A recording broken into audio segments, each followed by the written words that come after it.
Today's shout out goes to Carey Driver. Thank you, Carey. Bruvac the Grandiloquent versus Yisan the Wanderer Bard. Do not fancy our odds against Yisan. If that mission briefing or memory erosion was a land, that'd be a pretty good hand, but we'll have to go down a card, unfortunately. Alright, that's a lot better. So we'll get rid of the wasteland, and we'll start things off with a snow-covered island. And as ever, a turn 1 mana dork comes in from Yisan.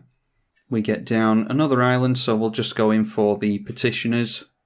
Need another couple of those before we can get down our Bruvac. And it looks like our opponent's going for their commander because they do get down a Utopia Sprawl. Nope, going for the Courser of Kruphix. They have a wall of roots on top of the library. We get into another persistent petitioners, so let's see about going for our commander. And then if we get into another one of these next turn, then we can go for both of them thanks to the land that's in our hand. And then we can start milling our opponent out. Fauna Shaman on top now, so not getting too lucky with those lands. But deciding to search one up. Probably nope, not a Gaia's Cradle. Going for Nick though, Shrine to Nyx, which they will probably play this turn. And they do. Now an Acidic Slime on top after the shuffle. So getting pretty lucky there, fortunately for us. Because they are clearly struggling to make lands.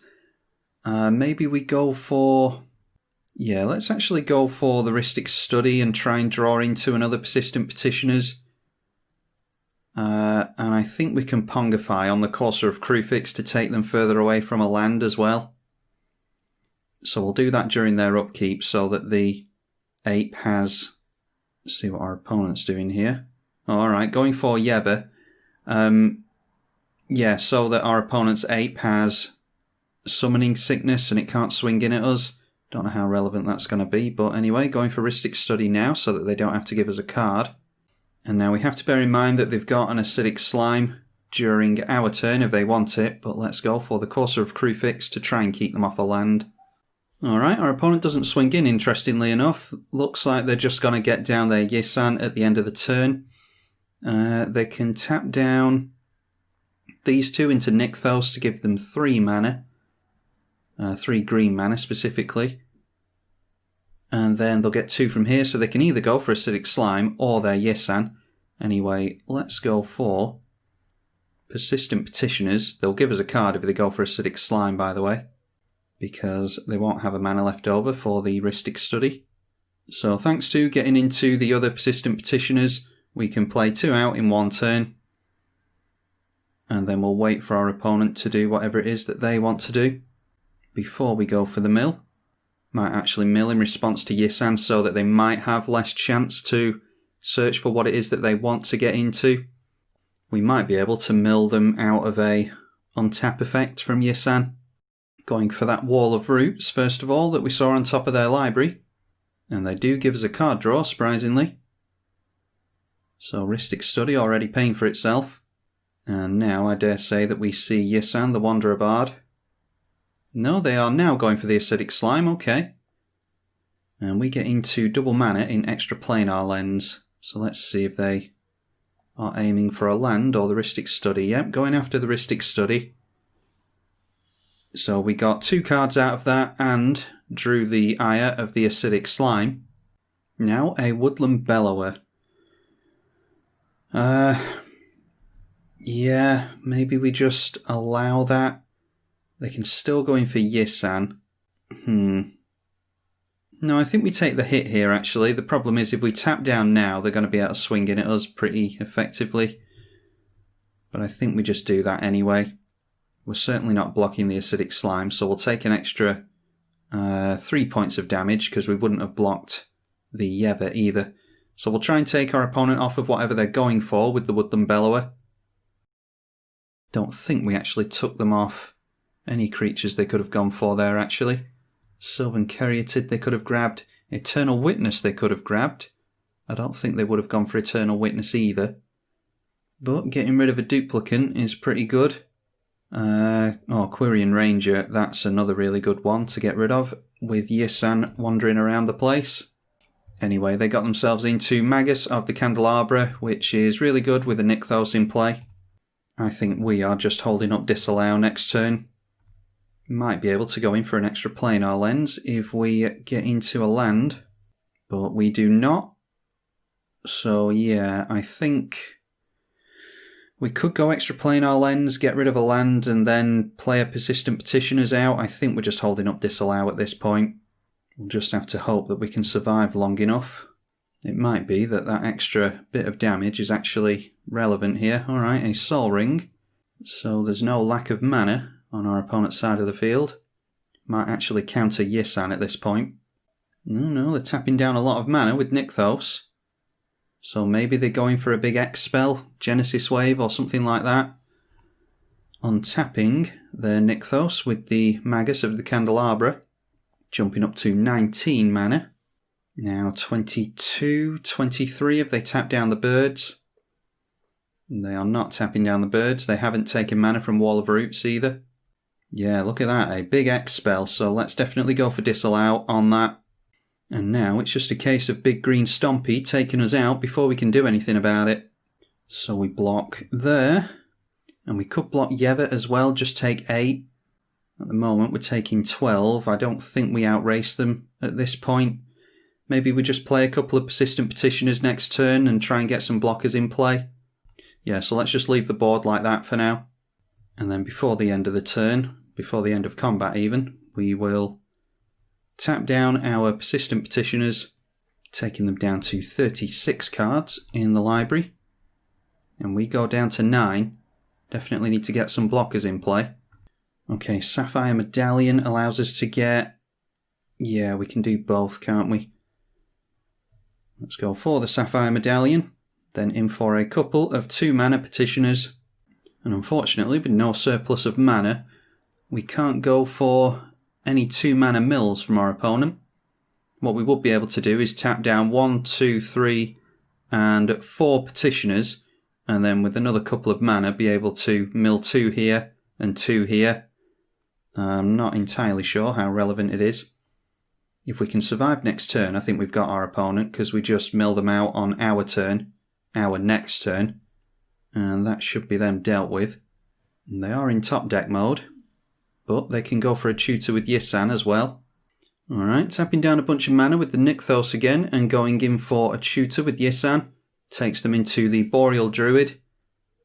Where is it? Yeah, they're really glad that we managed to mill out the Quirion Ranger. I'm sure that's what they would have gone for.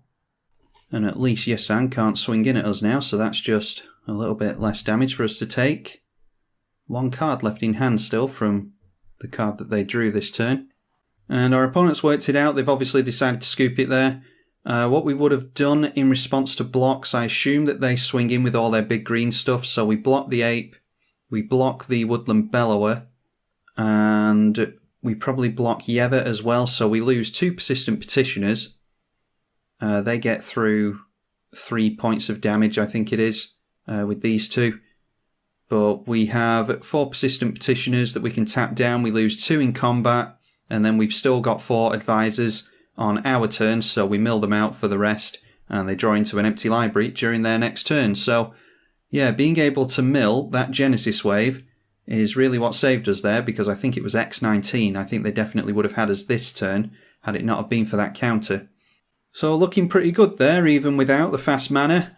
Really didn't fancy our odds against Yisan, the Wanderer Bard, but I think getting rid of that Quirion Ranger really slowed them down. So very happy with that result. Hopefully you all are as well. Hopefully you're enjoying these Bruvac games. I'm tribalkai on the EDH channel. Thank you for watching. Bruvac the Grandiloquent versus Taigam Ojutai Master. Haven't gotten to play with Jace, Memory Adept yet, so I'm actually going to keep that one because we can go for a turn 3 Bruvac for only 2 mana. Yeah, it's not the best hand, but we're on the draw at least. No fast start from our opponent, luckily. We get into our Persistent Petitioners that we want, so we'll just copy our opponent, play a land and pass. A scry land from our opponent, and still leaving the Polluted Delta open. We'll go in for Sapphire Medallion, and that will make our Persistent Petitioners cost 1 apiece, so if we can keep this in play for the rest of the game, we should be able to get out plenty of Persistent Petitioners. Might even go for a couple next turn to make the Nykthos better. It seems as though our opponent's just playing a control game, as you would expect from Taigam. So let's see here, we can go for a Persistent Petitioners, and then we'll see if they want to counter our commander. Okay, going for a Mana Tithe, so that does counter our commander. Go back into the command zone. Maybe we just go for Jace next turn, and then we can go for a Thrumming Stone the turn after. Then play out a Persistent Petitioners or 2 and try and litter the board with them. Alright, accelerating ahead with an Ancient Tomb, going in for Azoria Signet, 4 cards left in hand. Doesn't seem as though they're holding up counter magic anymore, they were just playing around that Mana Tithe. And going in for their commander. Oh, I thought that was an Ancient Tomb of our own then, we could have gone in for Thrumming Stone. Let's go for Jace here. We can take 1 hit from Ojutai, so we'll just draw a card and have our opponent mill 1. Get into another land. So yeah, let's just leave it at that and pass the turn over. Our opponent swings in at us, leaves Jace in play surprisingly, so maybe they've got a means of removing Jace without combat damage. Yeah, going for Unexpectedly Absent onto the Mind Sculptor. So I think we draw a card first and then we get into Jace again. I think that was X1, so I think that's how it works. Maybe we'll draw into Jace this turn. Anyway, going for a Preordain now as well. All of this stuff has, what is it called, Rebound? Yeah, all that stuff has Rebound, so it'll come in again. Okay, Mission Briefing. Well, let's test them on a bit more counter magic. That manages to land, so we'll just have to try and ride out all the cantrips and low CMC removal that I'm sure they have. Unexpectedly Absent may well go onto the Thrumming Stone here. And it does, so that goes on top of our library. We know that there's a Jace underneath that.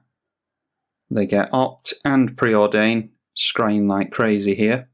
So this will take them straight back up to 6 cards in hand once they have gone through the draw step.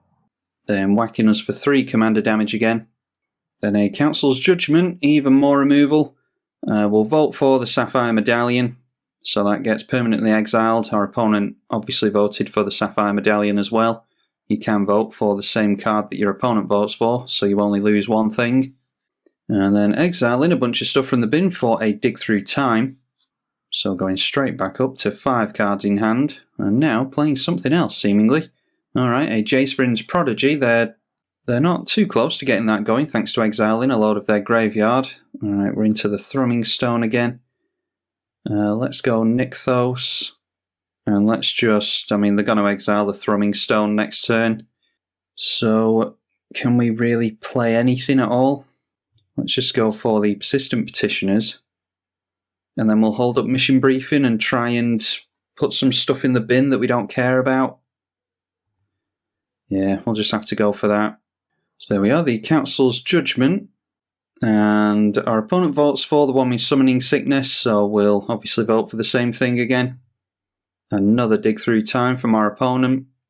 So as you're all probably aware, by seeing the deck be played out and through looking at the deck list, this really isn't a competitive list, it's just for fun. And yeah, we're seeing how it tangles against a really good, well-tuned deck in 1v1 here. Lots of card draw and removal, and yeah, lots of really good stuff coming from Taigam. Luckily, we're not going to suffer commander damage too quickly, but that's probably what takes us out this game. I really don't see us winning this one. Then it is a loot from Jace, and they get rid of a land. And Teferi, Hero of Dominaria. That pretty much spells the end for us, I imagine. Drawing a card and untapping 2 lands. Okay, Call to Mind brings the Unexpectedly Absent back to hand. Doubt we're going to be able to counter this, but we'll go for Mission Briefing. And we definitely want to put Jace in the graveyard. Cyclonic Rift we can't cast next turn, can we? Oh yeah, we can. 1 land away from a Cyclonic Rift, so yeah, we could go for that next turn. Let's just put it on top. I mean, like I say, we're not winning this one, so let's just play it out for the fun of it, for any of you that want to see a good Taigam list. And then it's untap 2 lands. With the Teferi at the end of the turn, we'll just mill our opponent for 1, just for the sake of it, get rid of a Supreme Will.